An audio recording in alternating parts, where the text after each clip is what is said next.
So, iuli ng dapita, kaya na, iyan na sa Israel, sa history iyan na sa Israel.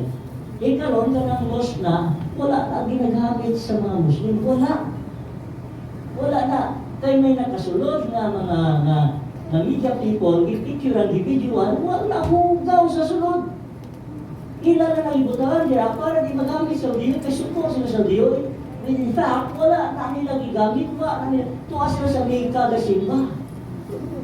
Every year dito sa Mecca, ang mga Muslim, dili ng dapita diya sa Jerusalem, kaya maunang dapit sa temple. But anyway, ang Antikristo may magaprekon sa kung musugot na sa diya na musugot na gani ang Arab na iuli ang lugar, musugot na build ang templo. That is the interpretation period. Hindi nakakita niya na pa naman sa langit. So, peaceful pa na nga rin sa Antichrist niya. Then, ang tanang nasod, mutuon niya. Labi na magpakita siya mga milagro. I-assassinate siya. Naay mo assassinate niya. Nasamaran siya, hapit na nagsumatay, pero naayo siya. Gabi niyang samahan, pero diayo siya sa false prophet. O tapos, iya pa, doon na siya gawin nga ang dako nga image niya, iya musulti. So all the people will believe. Niya musit na siya sa templo, kanang tukuro na sa Jerusalem, ang templo tuwa-tuwa sa diya sa first day year of tribulation. Kaya kining templo karon sa technology, dali na lang nima tukod. Iwan pa ganila within months lang tukod na. Naanaga silang miniature na gihimo niya na. So, tanan nga mga materials na ang hinahulat na lang ang Ark of Covenant, the missing Ark of Covenant for pila 1,000 years na wala makita. Pero nakita na. Naas along sa Calvary.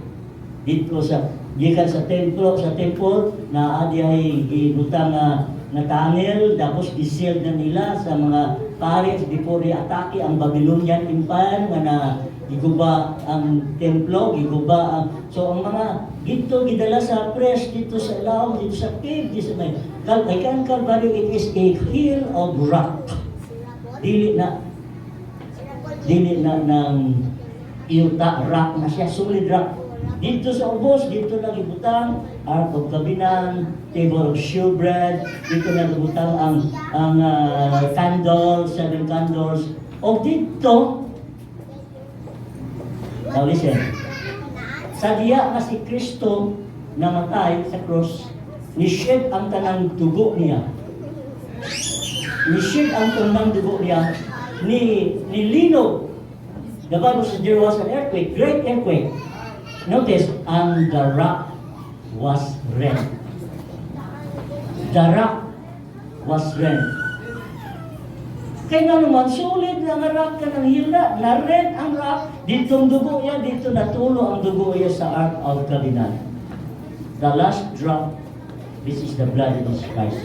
Dito, na pagtulo sa dugo ni Jesus Christ, according to Ram Wyatt, he is a patay naman si Ram Wyatt. He was an archaeologist, a scientist. He found where the ark is. Nanangit siya sa Israel na iyang kulpulo sa Israel. Because they know na dito. So during the tribulation period, paggawas na ng kwan, sugod naman tukuron dito, di naman makahalat ang Hudiyo kung wala ang Ark of Covenant. Di man sila kahimo-himo sa Ark of Covenant na ilabaton. Kailan ang original view. So diyan na si Antikristo, ilhon na siya ang Messiah. But in the midst of the tribulation period, nakita na ang kabangis ni Antikristo. He will rule the world as the religious leader. So there will be not the Pope, dili ang Pope. Ingon na si Prince Charles, dili. Ingon na si Bill Gates, dili. He should have a Jewish blood. Kaya ang Hudiyo di mo dawat sa ilang Messiah kung ang Messiah walay Jewish blood. So it should be a Jewish blood. O dili sila mo dawat niya na I believe Sa panahon siya President, he will be 30 years old. Kay mo balaod na sa diyo, dili ka mahimong usap ka mag-alaga sa templo with kundi ka mo about 30 years old. Muna when Jesus Christ started his ministry, his age was 30 years old. So bata na siya. Bata na siya. Nagklase sa world leader. And muna yung pait, there will be a rise, there will be a global religious power dominion o kamotining nangyari. He has power to give life unto the image. That the image of the beast, by the way, ang beast niya, dili ni mananap nga sama sa biron sa da tao ni siya. Beast, gitawag siya mananap, mapintas na mananap. Si Hitler, gitawag to si Hitler na mapintas na mananap. Hitler was considered as a beast. Kasi grabe, 26 million Jews ang iyang pamatay.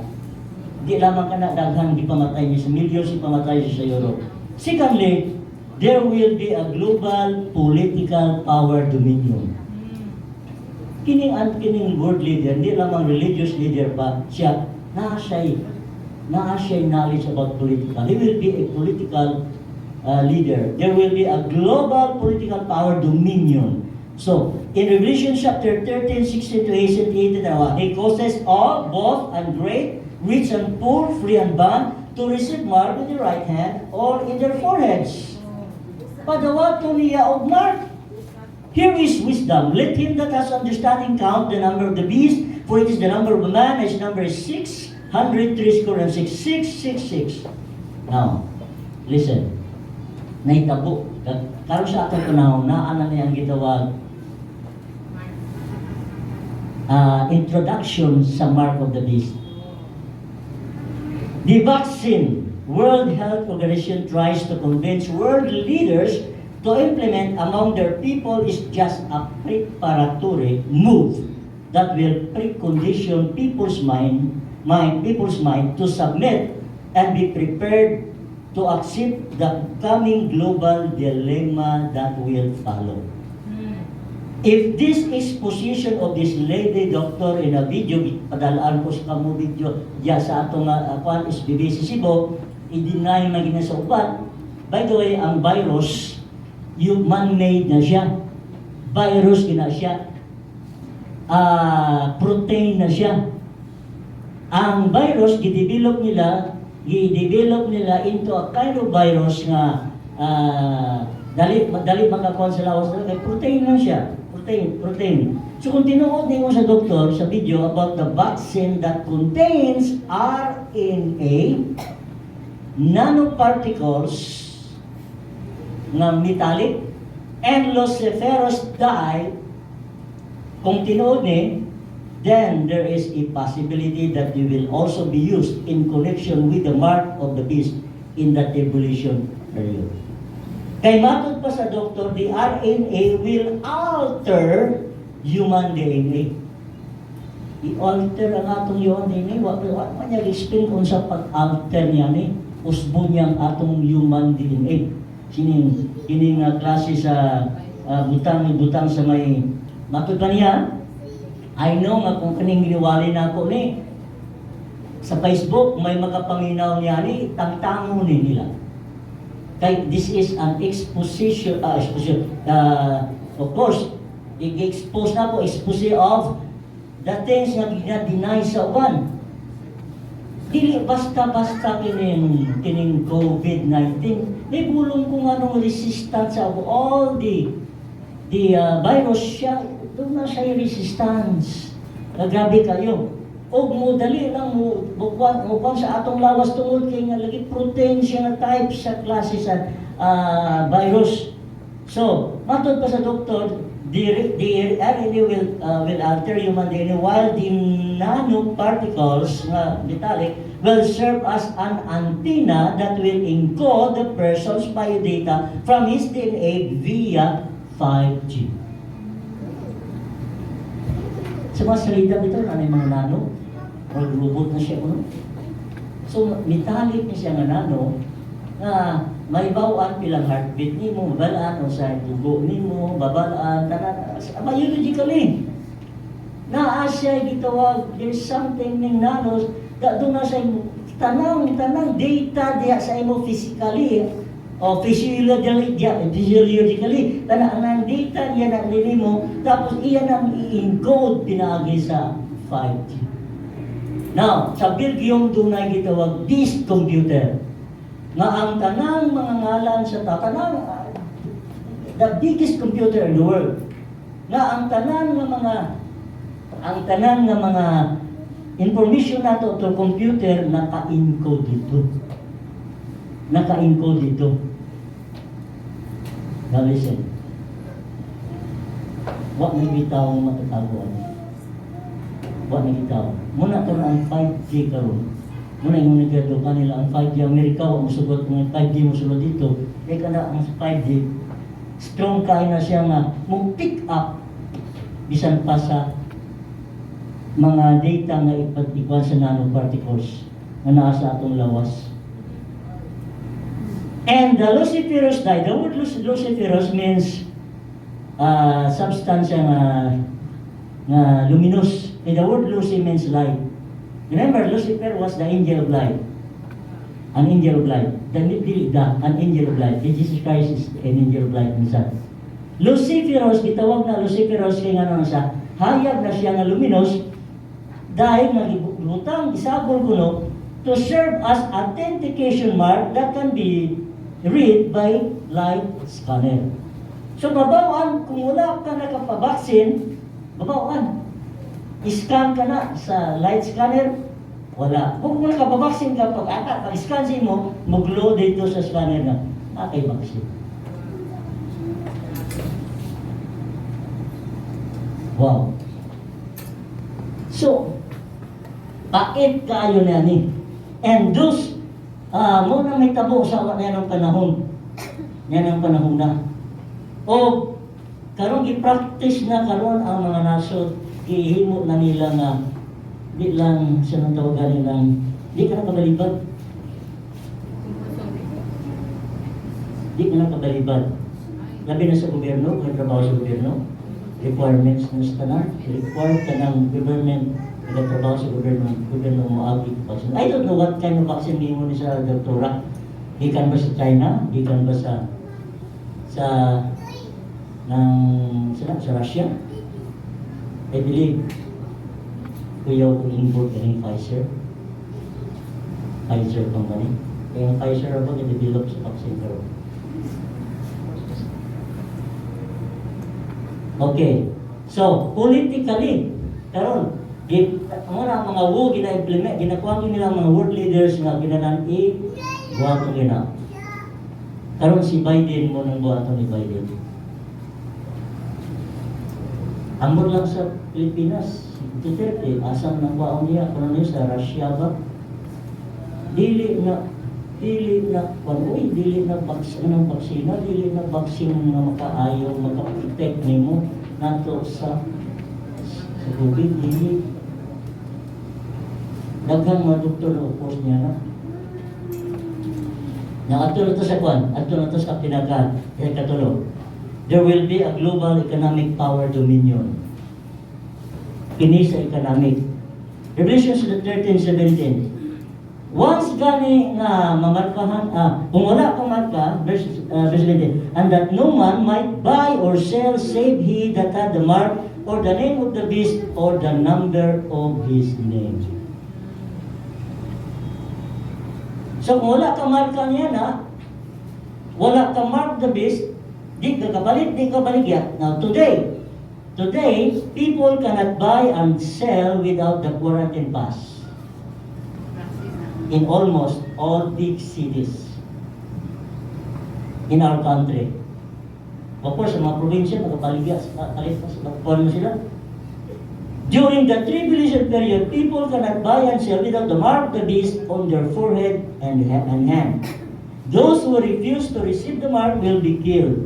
But those who receive the mark will be punished by God in the lake of fire and at the second coming of the Lord Jesus. The rapture is not the second coming, yet it is just the catching away of the saved before the day of God's wrath begins, which is also called the tribulation period. So, ingon sa Revelation chapter 19 verse 20, and the beast was taken, and with him the false prophet that wrought miracles with him, and the beast is the Antichrist, with which he deceived them that had received the mark of the beast, and them that worship his image. These both were cast alive into the lake of fire, burning with brimstone. Itambog na to ang sa pababot ng panahon, sa katapusan na, itambog na to ang Antichrist, itambog na to ang false prophet, apil kining mga nagsimba sa ilang rawan o pamarka sa 666. Before I close, today we are heading into a cashless society. Where cash is not anymore common to big cities with advanced technology. Many middle class people are using now GCash, Paymaya, and even Coins PH. In buying, many people now are using cards. Credit card, debit card, ATM card, and cash card. You can now buy almost anything using only your cell phone. Paymaya, tap, or GCash. Pwede laptop, pwede iPad, pinagi sa online. Morning pinagka utang nga may tabo against the person kayo. May tabo na sa ito. Cryptocurrency. Cryptocurrency is taking over in global economy of our time. Cryptocurrency means a digital currency in which transactions are verified and records maintained by a decentralized system using cryptography rather than by a centralized authority. Cryptography is a method of protecting information and communication through the use of codes, so that only those whom the information is intended can read and process it. A kining prefix na crypt means hidden or both. Kining suffix nga graphy stands for writing or hidden writing or data nga coded na siya. Now, halos mga bangko sa Amerika karon gagamit na sa katong gitawag crypto coins. Daghan sa mga bangko sa Amerika nagagamit GPM coins. O kining GPM coins is equivalent to $1. Sabot-sabot yan ha. Kung sa imong wallet, dili wallet nga literal, e-wallet nimo. Doon na kay amount na daghan, palit ka sa ng GPM coins. O ito, pila ka dollars na siya. Kung doon na kay $1,000, 1,000 GPM coins. Sabot-sabot yan ha. Mo na karon ang ginagamit sa mga investment, kining sa mga kining bitcoins gani, kining bitcoins daghan na tinuod ang bitcoins kung naasa yung tawag ng mangingilan. So, kining GPM coins is a planned dollar-backed cryptocurrency. Itawag stable coin from the major bank JP Morgan. Now sa ato sa Pilipinas, we have our own local cryptocurrency regulated by the Bank Sentral ng Pilipinas. Bangko Sentral ng Pilipinas. I think si Riz kumawa ni. No? Itong bubras na trabaho. Trabaho sa mga bangko si Danica. Kabalo niya ni. Ang sama ni siya, Pastor? Kining PH Coins.ph. Coins.ph. If you have your digital coins wallet, you can instantly buy and sell digital currencies with your coins wallet. Huwag tango na ning cash. Huwag tango na sa ating card, kaya ang card mag-copy. May tabo na wala ko gigamit ang akong credit card. Nga na-charge mo ko, sino wala akong gagamit yan eh? Kaya may nagkuhan pag ito, your card was used in Manila. Sino ako card to sa Manila? Punta nga, gitrade na ko yung credit card. Makapi ni tanan. Una, ilagalaw. Naana sa cellphone na to. Karon na naman sa cellphone. GCash, Imaya. Kanang ONPS ganit, pwede ko kapalit currency nga kuan, Bitcoin. Ang sudlan ako ang ONPS na ako, lakamaw, piso man na. Makapalit ko Bitcoin equivalent, pila equivalent sa dollar, sa Philippine dollar, makapalit ko yan. And by the way, pila kadlaw din ano. Kapalit ka, ano na. Na ikaw lang butang sa pila price. Kaya I believe in currency na to, one of these days, it will become one currency. Wa na euro, wa na dollar, wa na piso. One currency, one government, one sana ng economically, one ang usa lang makontrol ang anti-Christ. Sayo na tayo sa tribulation period ang business, sayo na tayo ang pag hindi na ka kinanglan pagkwarta. I believe hihimo nila kining COVID-19 para nga wala naging hiccup sa kwarta. Kaya ganing magpalit ko pag sukli na, pandahin mo alcohol. So, ibig magpalit ko, ang akong ipalit ko na lang ng cellphone na lang gamiton. Or card. Napamay ko yung card. Pero ang card, sudlanin mo. May debit card. Sila di ka nasayad na ng currency, cryptocurrency. At kabangko na sayad na. Bangko Sentral ng Pilipinas.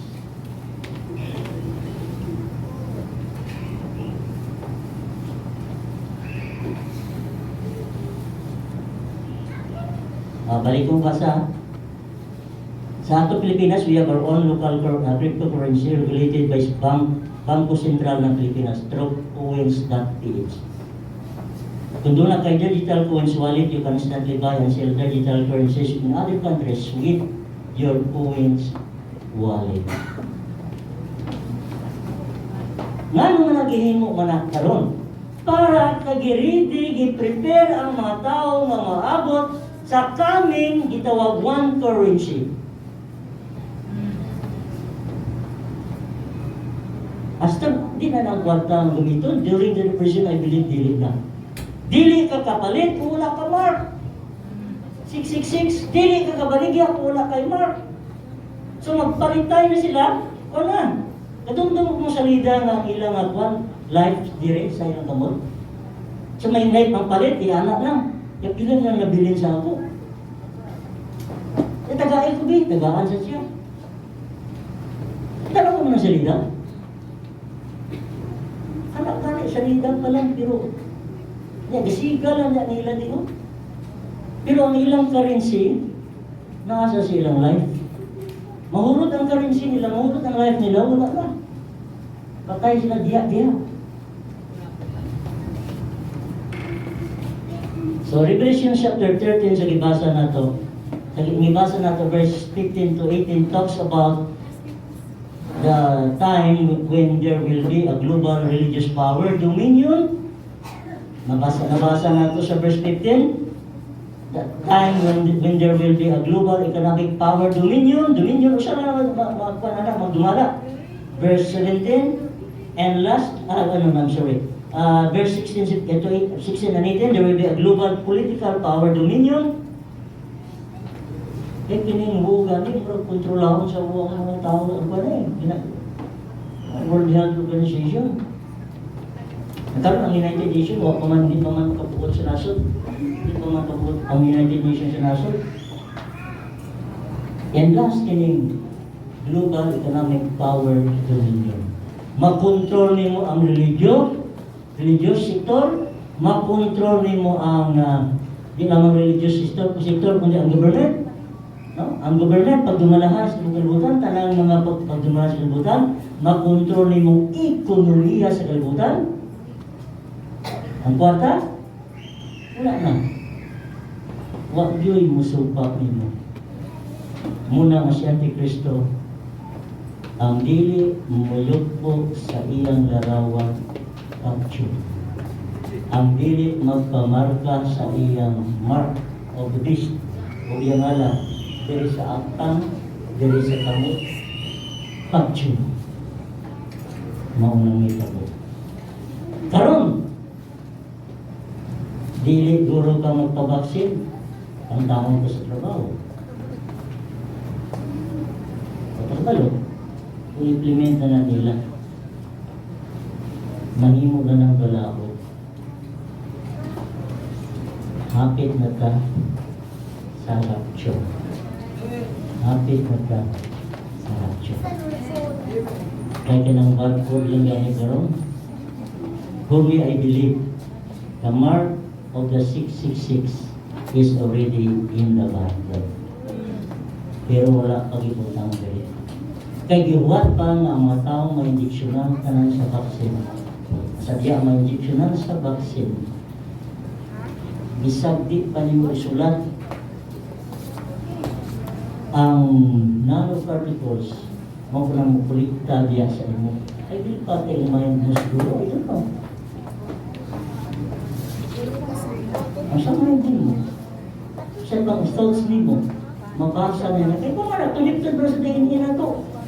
Connected sa, kung sa'y naa sa DNA mo, ulit na mo na sa nanoparticles o i-encode na to through 5G. Ngadto sa kabuhat na nagaanaw. One sa atin po, kalimutan na nagagat. Iningtanan ka internet din nato pa. Kanag wala, kami na.